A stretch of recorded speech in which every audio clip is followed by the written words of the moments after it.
Reaction পেয়ে দর্শকদের feedback পেয়ে আসলে ভীষণ খুশি, খুবই ভালো লাগছে এবং সবাইকে আসলে একটা থ্যাংক ইউ দিতে চাই যে এত সুন্দরভাবে আমাকে ওয়েলকাম করেছে বিগ স্ক্রিনে এবং আমার এবং মেগাস্টার শাকিব খানের কেমিস্ট্রি পছন্দ করেছে। সো ডেফিনেটলি এটা আমার জন্য আসলে অনেক বড় একটা অ্যাচিভমেন্ট। বলছে যে কেমিস্ট্রিটা পছন্দ হয়েছে, যেহেতু এই কেমিস্ট্রির ব্যাপারটাই আমাদের মানে আমার জন্য একটা চিন্তার বিষয় ছিল, চ্যালেঞ্জের বিষয় ছিল।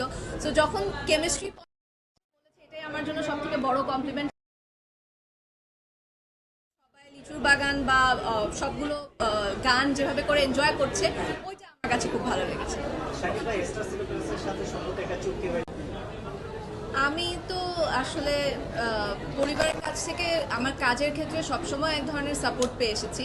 সো সিনেমার কথা যখন তাদের সাথে শেয়ার করেছি, একটা ভয় ছিল যে আচ্ছা কিভাবে নিবে বা গানটা বের হওয়ার পরে, বাট এত ওয়ান্ডারফুল ভাবে আসলে তারা জিনিসটাকে রিসিভ করেছে বা এনজয় করেছে এবং নিজেরাই নিজেদের জায়গা থেকে শেয়ার করেছে, সিনেমা দেখার প্ল্যান করছে। সো এটা অবশ্যই আমার জন্য একটা মোটিভেশন। যখন ফ্যামিলির সাপোর্ট থাকে তখন আসলেই কাজ করার একটা ইচ্ছাটা আরও বেড়ে যায় বা ভালো কাজ করার জন্য একটা মানে মোটিভেশন কাজ করে।